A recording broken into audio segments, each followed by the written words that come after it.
the table. This table is the right table. So let's go back. Find the cell. First one is 2010.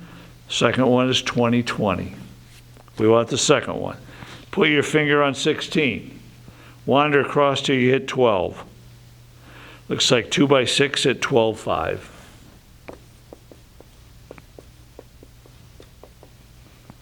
Okay, put your finger at 16 inches. Wander across until you hit 18 feet. 15, 19.3, 2 by 10 at 19.3.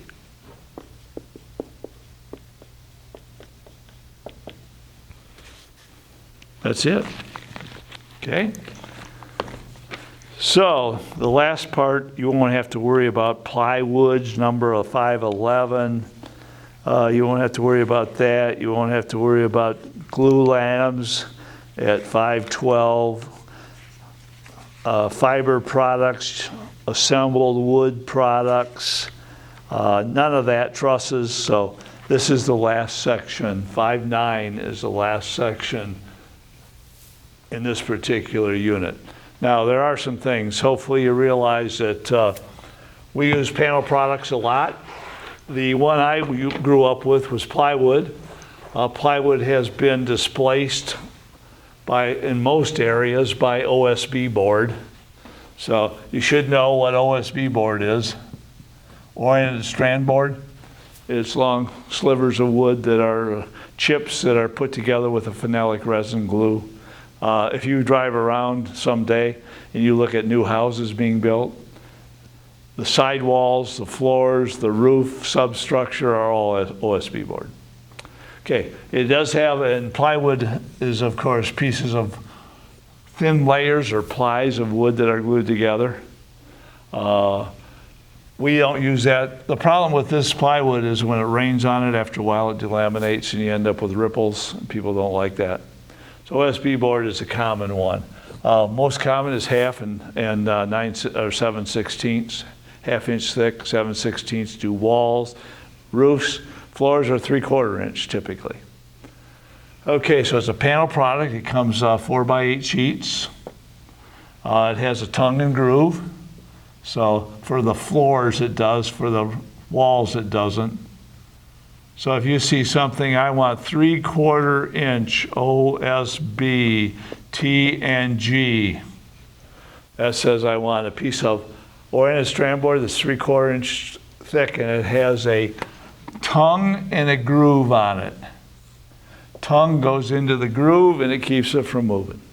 Okay, so that's panel products. It has a span rating on it.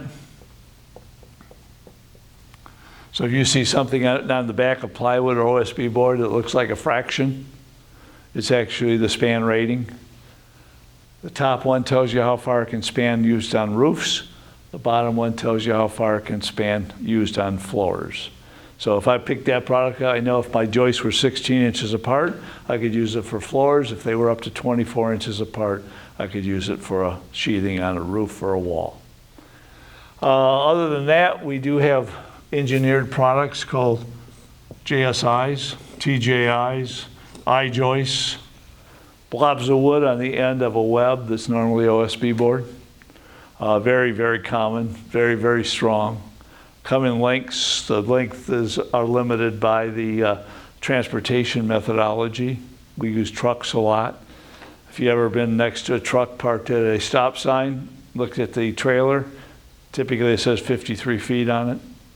So we can get them pretty long, and they're strong. So these are called I-joists, JSIs, TJIs. There's a lot of trade names out there associated with them. And then we've got members that are put together.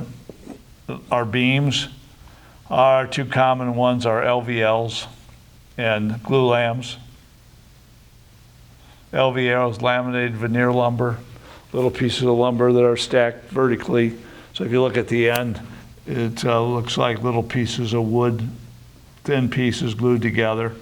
A glue lamb is dimensional stock laid on top of each other and glued together. They make engineered wood products. They're good, they're stable, they're strong. So we use tons of those. So they are out there. That's a timber product. All of this stuff has manufacturer's tables. Just know what you're looking at. If you look at a table, I've seen this 100,000 times. People tell me, well, I looked at the table and this is what it said. I said, did it have the right modulus? What do you mean? And these are guys that sell the stuff. They don't even know what a modulus elasticity is. They're selling wood. I said, if it's a 2.0, it's a lot stronger than a 1.5. Oh no, they're all the same. Why would you put a strength number on the side of the member if they were all the same? I had to get through the salesman, the sales manager, the owner of the company, and into a tech guy at the manufacturer to have anybody know what the modulus elasticity of wood was. So, you got people out there doing a lot of things that have no idea what they're doing. Okay, so read it. Understand how the tables were developed and make sure you understand what you're reading. Not what some moron told you, because if he told you and it's wrong, you're wrong. Okay? So wood products are heavily used in construction, both architecturally and building-wise. So they're one of our major products. So you ought to know a little bit about them. Okay, we're done with chapter 5. 6 and 7 are left, and that take us to the end of the course.